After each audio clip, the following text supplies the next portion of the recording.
So students, today we will be discussing Petromyzon marinus. This is from phylum Chordata. Chordata phylum में 3 subclasses हैं, Urochordata, Cephalochordata and Vertebrata. So this Petromyzon belongs to subphylum Vertebrata. Vertebrata में क्या होगा, जो vertebral column है वो proper vertebral column present होगी, उसकी प्रॉपर डिविजन्स होंगी.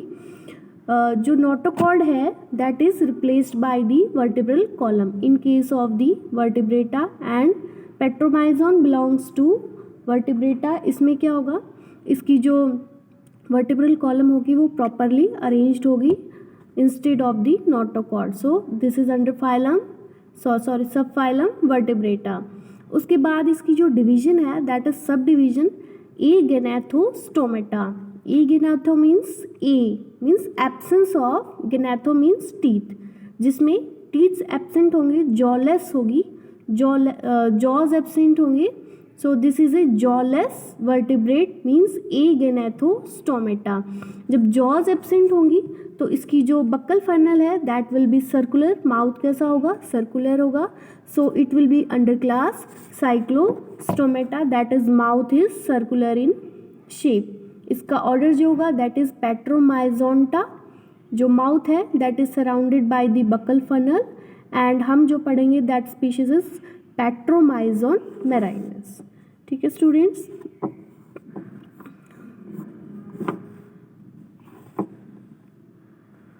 उसके बाद हम देखेंगे इसके habit and habitats.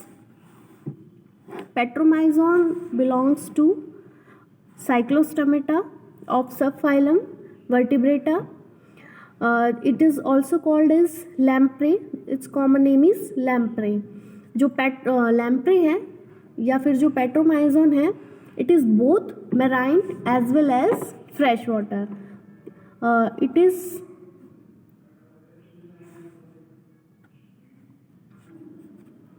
at the time of birth Petromyzon is present in the fresh water.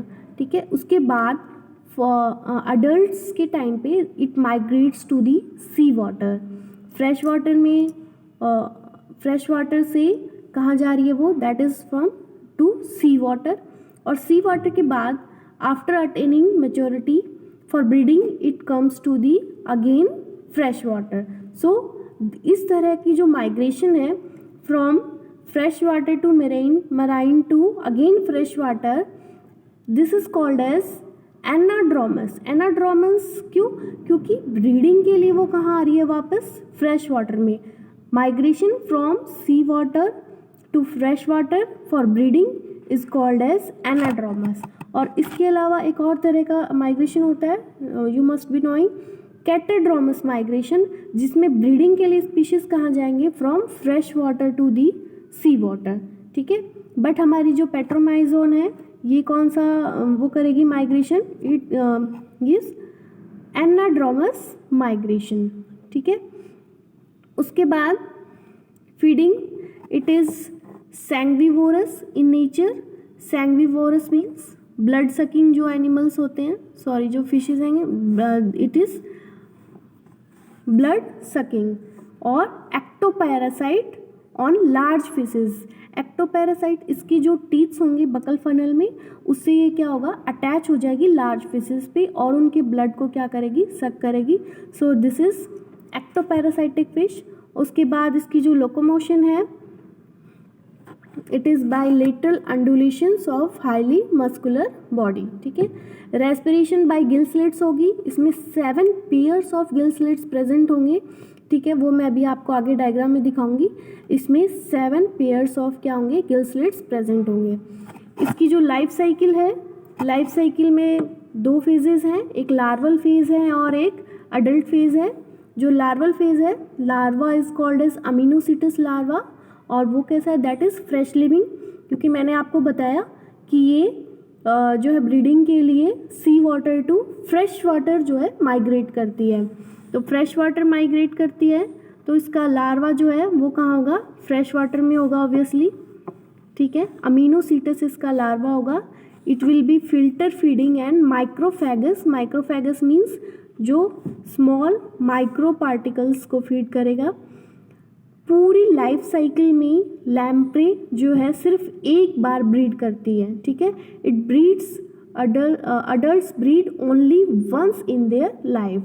Adults migrate to breed from sea to fresh water and ascend river in early summer period. Fertilization जो है इसकी कैसी होगी, external fertilisation होगी, ठीक है। देखो ये जो मैंने जैसे आपको बताया था गिल स्लिट्स जो होती हैं इसकी 7 पेयर्स होते हैं। So these are the 7 pairs of gill slits जो इसमें प्रेजेंट होंगे। ये आई है इसकी, इसके अलावा यहाँ पे एक पीनियल आई भी प्रेजेंट होती है, that is a vestigial organ.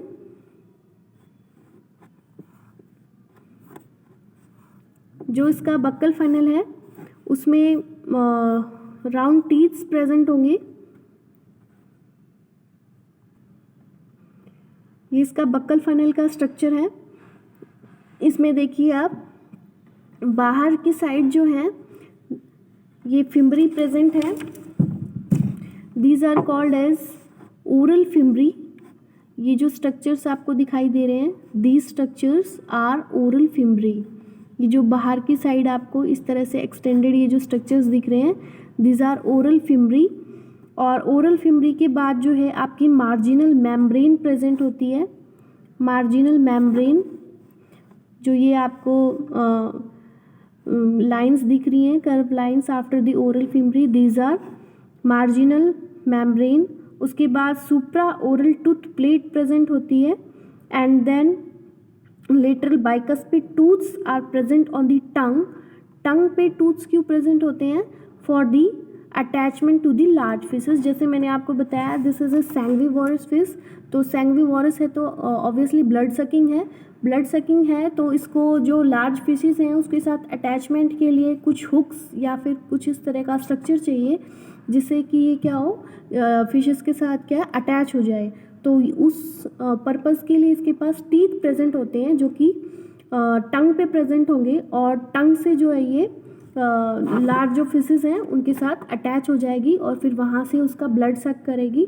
तो इस तरह के जो पैरासाइट्स होते हैं जो बाहर से अपने जो होस्ट है उसका ब्लड सक करते हैं या फिर न्यूट्रिशन लेते हैं, this type of parasites are called obviously ectoparasites, ठीक है।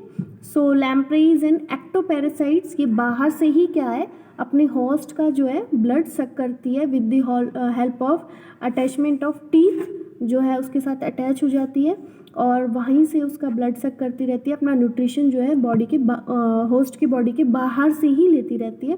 तो दिस टाइप ऑफ जो पैरासाइट्स होते हैं इनको बोलते हैं एक्टोपैरासाइट, लैम्प्रेज एंड एक्टोपैरासाइट। इसके अलावा एंडोपैरासाइट्स भी होते हैं जो होस्ट की बॉडी के अंदर जाके उसका न्यूट्रिशन लेते हैं, ठीक है। सो बट अवर लैम्प्रेज एक्टोपैरासाइट जो बाहर से ही जो है अपना न्यूट्रिशन जो है होस्ट से लेती है।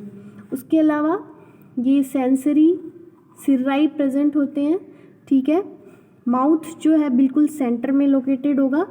माउथ के बाद इंफ्रा ओरल टूथ प्लेट ये आपको दिख रही है ये वाली, this is infra oral tooth plate, ठीक है।